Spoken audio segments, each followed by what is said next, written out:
नमस्कार। India debate में आप सबका स्वागत है। मैं हूं आशुतोष पाठक।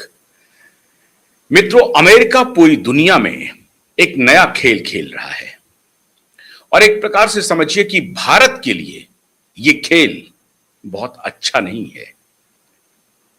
भारत एक बार कोशिश कर रहा है कि अमेरिकी ये जो हेजिमनी है, ये जो गुंडागर्दी है, उससे कैसे बाहर निकला जाए। लेकिन अमेरिका बार बार नया दांव खेल रहा है, नया दांव खेल रहा है। 22 मई को अमेरिकी फेडरल बैंक के नए चेयरमैन आ गए हैं, केविन वॉर्स। और वो जब से वो आए हैं तब से वो एक खेल करने में लगे हुए हैं। वो कोशिश कर रहे हैं कि अमेरिकी इंटरेस्ट रेट को बढ़ाया जाए। फेडरल बैंक अपना इंटरेस्ट रेट बढ़ा रही है। इसका सीधा असर कहां होगा? इसका सीधा असर होगा कि डॉलर की कीमत और बढ़ेगी, डॉलर मजबूत होगा, दूसरे देश की करेंसी कमजोर होगी, डॉलर मजबूत होगा। और अगर इंटरेस्ट रेट बढ़ा तो डॉलर सिर्फ सीधा जैसे आपको दिखाई पड़ रहा है उस रूप में नहीं। जो इंस्टीट्यूशनल इन्वेस्टर्स हैं वो अमेरिकी स्टॉक मार्केट में खेलना शुरू कर देंगे। जो शॉर्ट टर्म के निवेशक हैं वो आप समझिए कि जुआ खेलना शुरू कर देंगे। और जुआ खेलने की शुरुआत अमेरिका में हो चुकी है। वो अन्य जहां पर वो निवेश कर सकते हैं वहां से पैसा निकाल करके डॉलर में लगाने की कोशिश करेंगे या ऐसे बाजार में जाएंगे जहां से डॉलर में उनका सब कुछ हो, क्योंकि डॉलर मजबूत हो रहा है तो लाभ मिलेगा उनको। फर्ज कीजिए कि आज अगर आपको कोई खरीदारी करनी हो, जापानीज येन में खरीदारी करनी हो, रशियन रूबल में खरीदारी करनी हो और डॉलर में खरीदारी करनी हो, तो जहां आपको अधिक रुपए देने पड़ रहे हैं उसमें खरीदारी करेंगे या जहां कम रुपए देने पड़ रहे हैं उसमें खरीदारी करेंगे? तो जाहिर है जहां कम रुपए देने पड़ेंगे उसमें खरीदारी करेंगे। डॉलर में अगर आपको जाना है आज के दिन में तो आपको अधिक रुपए देने पड़ेंगे। तो फिर और जहां अनिवार्यता हो, किसी प्रोडक्ट को खरीदना हो और उसका पेमेंट आपको डॉलर में ही करना है, तो फिर आपको अधिक रुपए देने पड़ेंगे। जैसे ही अमेरिकी फेडरल बैंक के चेयरमैन इंटरेस्ट रेट को बढ़ाने का खेल खेलते हैं, वैसे ही अमेरिकी स्टॉक एक्सचेंज पॉजिटिव रिस्पॉन्स करना शुरू करती है। और जो फॉरेन इंस्टीट्यूशनल इन्वेस्टर हैं वो अमेरिकी स्टॉक एक्सचेंज की तरफ रश करते हैं।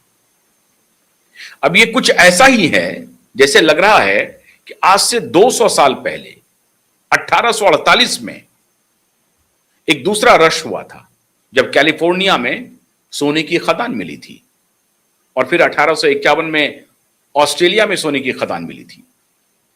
इसका मतलब यह नहीं है कि सोने पहले नहीं हुआ करते थे, तो हमारे यहां तो स्वर्ण आभूषणों की चर्चा हजारों वर्षों से है। तो ऐसा नहीं है कि कैलिफोर्निया में सोने की खदान मिली तब से लोग सोना का उपभोग कर रहे हैं, बिल्कुल नहीं।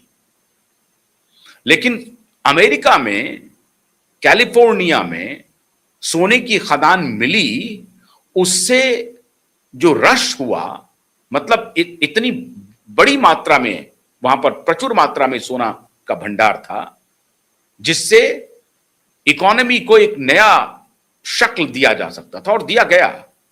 बड़े पैमाने पर वहां पर एक प्रकार से खदानों की तरफ लोग भागने लगे। रेल की पटरियां बिछाई गई साहब, रेल की पटरियां बिछी खदानों तक जाने के लिए और फिर वो वहां से सोना की खुदाई हुई, फिर ऑस्ट्रेलिया में मिल गया।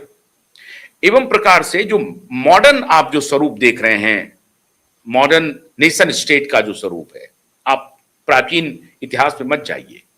मॉडर्न नेशन स्टेट की जो अवधारणा है उसमें लेन देन के लिए जो बार्टर सिस्टम है उसको आप हटा दें। लेन देन के लिए जब करेंसी आई तो करेंसी और सोने का रिश्ता क्या हुआ? गोल्ड स्टैंडर्ड माना गया। मतलब किसी ऐसे सामान्य शब्दों में आप समझ लें कि किसी देश की मुद्रा अगर आपको प्रिंट करनी है, कागजी मुद्रा अगर मान लीजिए है, या सिक्के भी बनाने हैं, तो आप उतनी ही मुद्रा बनाएंगे जितने का वैल्यू का रिजर्व आपके पास सोना है। और ये इसलिए इसको गोल्ड स्टैंडर्ड कहा गया, क्योंकि अगर आप उससे अधिक करेंसी छापते हैं तो फिर इन्फ्लेशन बढ़ता है और उसकी कोई वैल्यूएशन रहती नहीं है। तो इसलिए गोल्ड मानक माना गया, सोने को मानक माना गया। और ये 1848 के बाद से ही ये काम लगातार जारी रहा। तो जिस प्रकार से 1848 में लोग रश कर रहे थे, जिसको गोल्ड रश कहा जाता है, अमेरिकी फेडरल बैंक के जो चेयरमैन हैं नए, केविन वॉर्स, वो यही काम कर रहे हैं। गोल्ड की तरफ से हटा करके ध्यान अमेरिकी डॉलर की तरफ लोगों का लाना चाहते हैं। क्यों? क्योंकि गोल्ड में आप जब ले लेते हैं, एक बार खरीद लेते हैं, तो उसे आप रिजर्व रखते हैं। रोज तो खरीद फरोख्त करते नहीं है, खरीद फरोख्त करने वाले जो होते हैं उसकी संख्या बहुत कम है, लेकिन आम जन तो रोज खरीद फरोख्त नहीं करते हैं। आम जन का काम किस में होता है? करेंसी में होता है। उस देश की करेंसी हो या डॉलर हो, इसमें होता है। तो अमेरिका में अगर मान लीजिए कि डॉलर का लेन देन अधिक बढ़ेगा तो अमेरिका को अधिक फायदा होगा। सोना तो बक्से में बंद है, लॉकर में बंद है, सोना का क्या करेंगे हम? सोना दे करके हम जमीन खरीद रहे हैं, ऐसा तो हो नहीं रहा है। सोना देख करके हम जो है सो घर का सामान खरीद रहे हैं, ऐसा भी नहीं हो रहा है। सोना दे करके आप गाड़ी खरीद रहे हैं, ये भी नहीं हो रहा है। आप क्या दे रहे हैं? दे रहे हैं पैसा, करेंसी। करेंसी पे करते हैं, बदले में गाड़ी खरीदते हैं। करेंसी पे करते हैं, बदले में घर खरीदते हैं। करेंसी पे करते हैं, घर के सामान खरीदते हैं। तो करेंसी ही वहां लेन देन में है, सोना नहीं है। तो अब लेकिन उनको मालूम है कि अगर ये सोने का डिमांड बढ़ता चला, उनके पास तो सोने हैं, लेकिन दुनिया भर के अभी जो गोल्ड एसोसिएशन है उसका अभी डेटा आया है, 89% कंट्रीज के फेडरल बैंक, पूरी दुनिया के लगभग 89% देशों ने, उनके फेडरल बैंक ने सोना खरीदना शुरू कर दिया है। क्यों? इसके बारे में मैंने आपको डिटेल से बताया हुआ है, जियो पॉलिटिक्स की स्थिति को देखते हुए, हालात को देखते हुए। पूरी दुनिया अस्त व्यस्त हो गई है।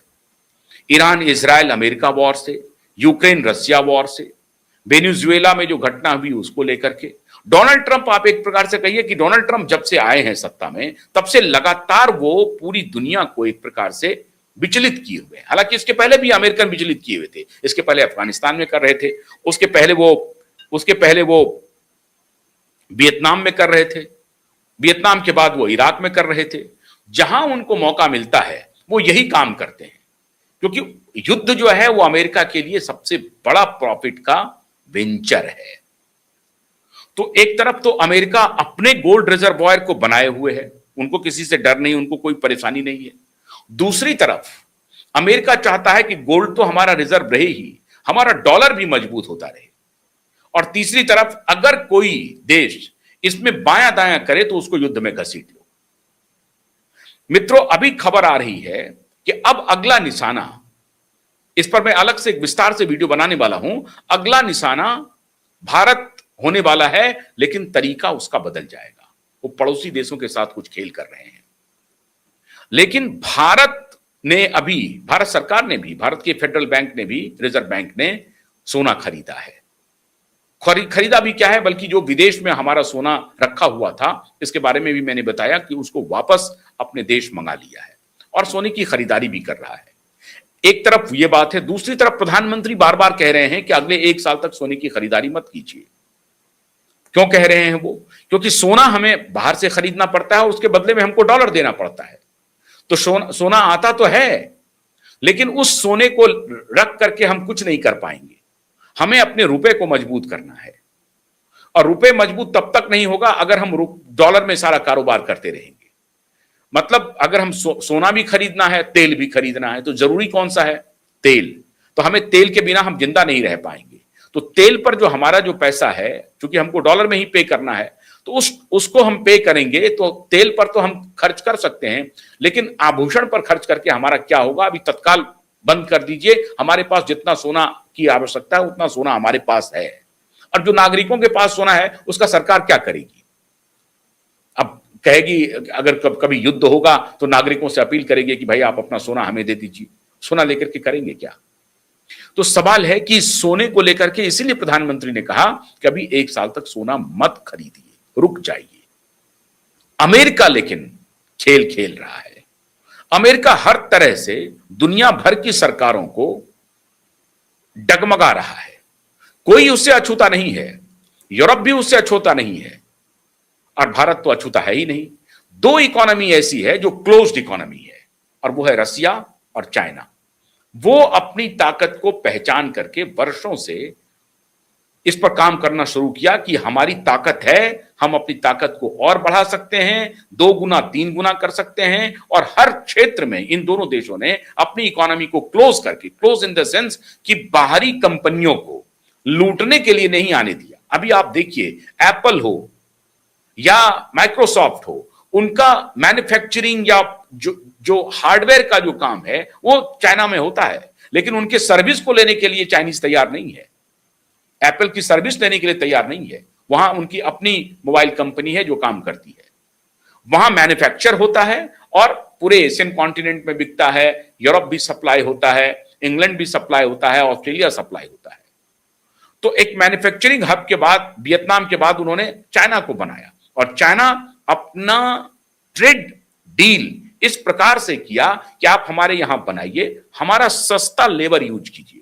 तो चाइनीज को पता था कि हमारी जो लेबर, हमारी जो पॉपुलेशन है वो स्किल्ड हो चुकी है, उसको हमको स्किल्ड बनाना है और उनको रोजगार देना है। रोजगार देने के लिए अगर कोई विदेशी कंपनी आती है तो आओ, पैसा दो हमें, हम बदले में स्किल बेचेंगे, हम सोना नहीं बेचेंगे, हम टेक्नोलॉजी भी नहीं बेचेंगे। इसीलिए आज चाइना में अलीबाबा काम कर रहा है। हमारे यहां कोई अपना ऑपरेटिंग सिस्टम नहीं है। चाइना का अपना ऑपरेटिंग सिस्टम काम कर रहा है, रसिया का अपना ऑपरेटिंग सिस्टम काम कर रहा है। भारत का जो भारत ऑपरेटिंग सिस्टम है पता नहीं कहां पर है, किसी कंप्यूटर में हमने तो देखा नहीं है। तो वो ऑपरेटिंग सिस्टम हो सकता है कि भारत सरकार के अपने नेटवर्क में भी भारत ऑपरेटिंग सिस्टम ठीक से काम नहीं कर रहा हो, और उसको डिरेल करने के लिए जो टेक्नोलॉजी कंपनी के जो मोल हैं, जो एजेंट हैं, चाहे वो गूगल के हों या अन्य कंपनियों के एजेंट हों, वो माइक्रोसॉफ्ट के हों, वो उनको डिरेल करने में लगे हुए हों, क्योंकि ये उनके पेरोल पर काम कर रहे हैं। नहीं तो क्या बात है कि भारत के पास अपना ऑपरेटिंग सिस्टम नहीं है। इस बात को समझना पड़ेगा आपको। इसलिए जब मैं गोल्ड या डॉलर की चर्चा कर रहा हूं तो टेक्नोलॉजी पर आ रहा हूं। आपको सारी बातें समझ में आ रही होंगी कि इसका रिश्ता क्या है, कि आप कैसे लाचार बन गए हैं, कैसे परेशान हैं। आप अगर चाहते तो आप कह सकते थे कि हम आपका तेल नहीं, आप जो हमें डिक्टेट कर रहे हैं, हम तेल नहीं खरीदेंगे आपके इशारे पर या आपके कहने पर।